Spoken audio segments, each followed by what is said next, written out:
Hello everyone. Light खोलूँ। 2 बजे का टाइम है, दोपहर के 2 बजे हैं। बच्चे स्कूल से आते होंगे। चावल बना दिए, दाल बना दी है, अभी छौंका नहीं लगाया दाल में। और कपड़े धो दिए थे। देखो मौसम, आंधी आ रही है, सूखे नहीं है। कुर्सी पर अंदर उठा के रखे हैं सारे कपड़े। बताओ क्या करें, इस बारिश ने तो परेशान करके रख दिया है। इतने परेशान हो गए, ना कपड़े सूख रहे हैं ना कुछ। अब बच्चों का वेट कर रही थी, बेडशीट भी हटा दी इसकी मैंने, सब धो दिए हैं कपड़े। तो लेटी हुई थी, मैंने सोचा थोड़ा मौसम सही हो जाता है तो सुखा दूंगी, लेकिन हो ही नहीं रहा। देखो खूब हवा चल रही है तेज, गिर जाएंगे ना नहीं कपड़े। सुखा भी दूंगी। उड़द चने की दाल बनाई है, तड़का लगाऊंगी अब उसमें। बच्चे आते होंगे थोड़ी बहुत देर में। चलो फिर ठीक है, हैं मैं मिलती हूँ थोड़ी देर बाद। सीधे शाम को मिली हूँ मैं आप सभी से, मिल के आ रही हूँ, सीधे किचन में गई हूँ। तो बस बच्चों की डिमांड पर बना रही थी इनके लिए बर्गर। कहने लगे मम्मा बर्गर बना दो। मैंने कहा चलो ठीक है। 3-4 आलू उबाले थे मैंने, आलू उबाल कर इनकी पिट्ठी बना लूँगी। मतलब इस तरीके के बनाने हैं, इनको बिल्कुल मैश कर लेते हैं भूनते वक्त ही।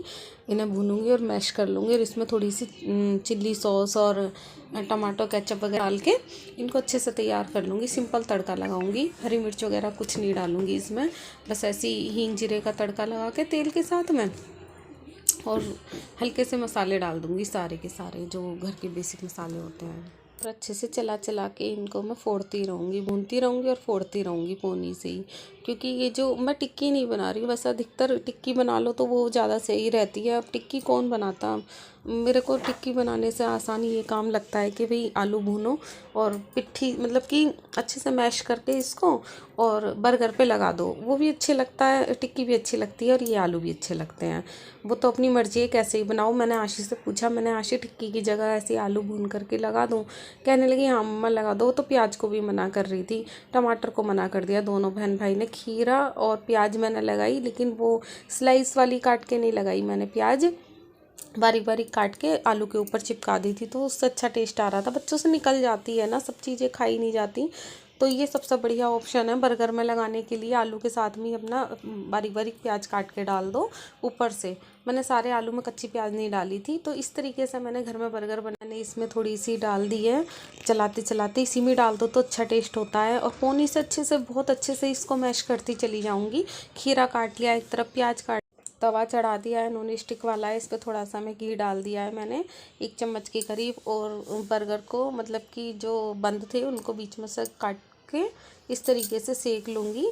और आशी बोली आई थी मेयोनीज़ वगैरह। तो बस ऐसे मैंने सिंपल से बर्गर बनाए थे इस बार बच्चों की डिमांड पर। और मैं बर्गर तो बनाती रहती हूँ बच्चों के लिए घर पर। बाहर के बर्गर तो इतने अच्छे भी नहीं लगते। घर में आप सिंपल आलू वाले भी बनाते हो ना, तो उनका भी कुछ अलग ही टेस्ट होता है। बस मेयोनीज़ वगैरह अच्छे से लगा दो उस बच्चों के लिए। तो अच्छे से सेक लिए, मक्खन भी ख़त्म था। जो जो घर में चीज़ें थी मैंने उन्हीं सब चीज़ों में ही बनाई है, कुछ भी बाहर से नहीं मंगाया था कि भाई ये चीज़ नहीं है तो ये लाओ, वो चीज़ नहीं है तो वो लाओ। इस तरीके से मैंने कुछ नहीं किया, जो घर में रखा हुआ सामान था उसी से बनाया है। बंद अच्छे से सेक लिया। उस पर देखो आलू मैंने चिपका दिए हैं अच्छे से। और इस तरीके से मैं इसके ऊपर ही वो लगा दूंगी चिल्ली सॉस जो रखी थी एक दूसरे बंद पर। तो मैंने पहले बच्चों से पूछा तो मना कर दिया, फिर भी मैंने हल्का हल्का सा टेस्ट के लिए लगा दिया। फिर आशी बोली मम्मा आपने तो लगा रखी थी, टेस्टी लग रही थी, आप और लगा देना दूसरे में भी। दोनों ने 2-2 बर्गर खाए थे। और देखो प्याज भी मैंने कटी हुई जो थी हल्की हल्की सी उस पर लगा दी है। जो बंद आलू वाला था उसी के ऊपर मैंने ये लगा दिया है खीरा। और अच्छे से इस पर मेयोनीज़ डाल दूँगी। हैं थोड़े से मैं सोच रही थी आलू और लगा दूँ, कम कम लग रहे थे ना मुझे। डर लगता है बच्चों के लिए, कोई भी चीज़ ज़्यादा हो जाए ना, बच्चे ज़्यादा खाते ना कम खाते ऐसी चीज़ें। मतलब कि होता क्या है, आलू अगर बहुत ज़्यादा भर दूँगी तो आलू आलू हो जाएंगे, दोनों गुस्सा करेंगे। तो मैं बहुत लिमिटेड से लगा रही थी।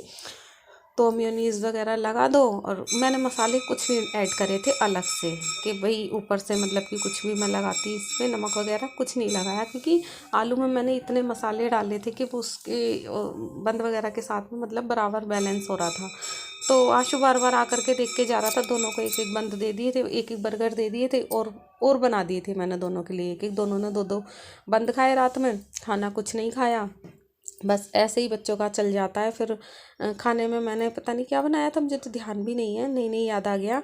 और चने की दाल चावल जो दोपहर में बनाए थे, इनके डैडी खाने नहीं आए थे ना, तो वही रात में खाया था। फिर हमने कुछ बंद एक हम दोनों ने ले लिया था बर्गर, बच्चों ने 2 ले लिए थे। और जो एक पैकेट बचा था वो अगले दिन भी बनवा लिया, जो सामान बचा था। बच्चे तो देखो बच्चे ही होते हैं, 2 दिन 3 दिन लगातार भी खा सकते हैं।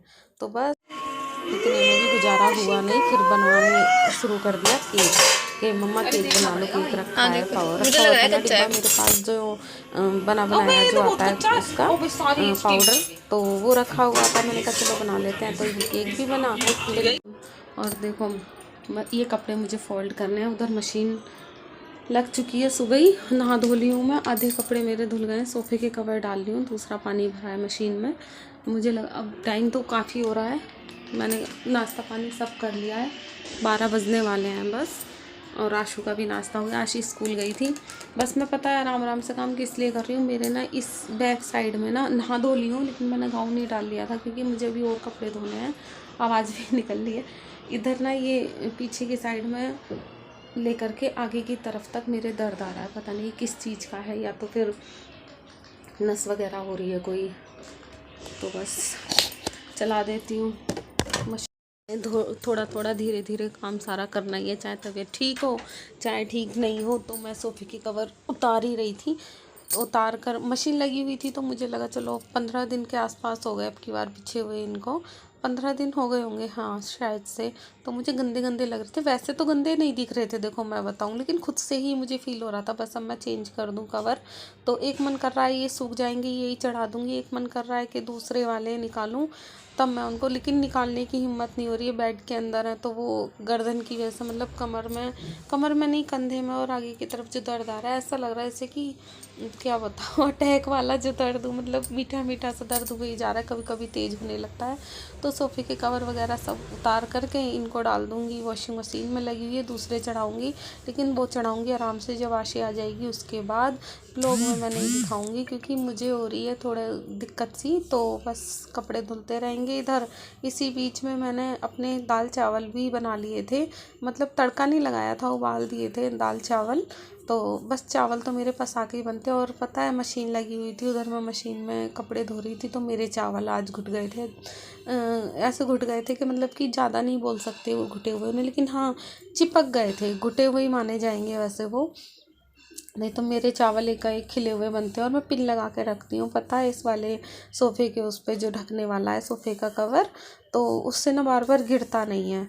तो बस अपने काम कर लेते हैं, फिर मिलते हैं आपसे। काम करने के बाद नहा धो मैं सुबह ली थी, क्योंकि पता है नहाने का क्या है, सुबह नहा लो ना तो सही रहता है, और उसके बाद आराम से काम करते रहो, गाउन डाल लो, फिर काम ख़त्म होने के बाद गाउन चेंज कर लो, ये सबसे बढ़िया ऑप्शन होता है पता है। ये नहीं कि मतलब कि पहले काम कर लिया फिर नहा रहे हो, कभी कभी तो काम करते करते 1-1:30 बज ही जाता है। तो इससे अच्छा ही है ना पहले नहा लो, पूजा वूजा कर लो, अपनी गोपाल जी नहला लो। तो मैं इसी तरीके से अपने घर के काम करती हूँ, ठीक है। तो बताना कौन कौन ऐसे करता है। दाल में तड़का लगाने के लिए मैं जा रही हूँ अभी। गर्दन में ना बहुत दर्द, मन नहीं कर रहा है कपड़े भी चेंज करने का, मतलब नहा तो सुबह ली थी, बताया भी था मैंने, बस दाल बनाऊंगी आराम करूंगी, मैं नहीं करूंगी अब कपड़े चेंज, मेरे बहुत ज़्यादा दर्द हो रहा है इधर। और इस व्लॉग का मैं कर देती हूँ अब यहीं पर एंड। अभी सोफ़े के कवर वगैरह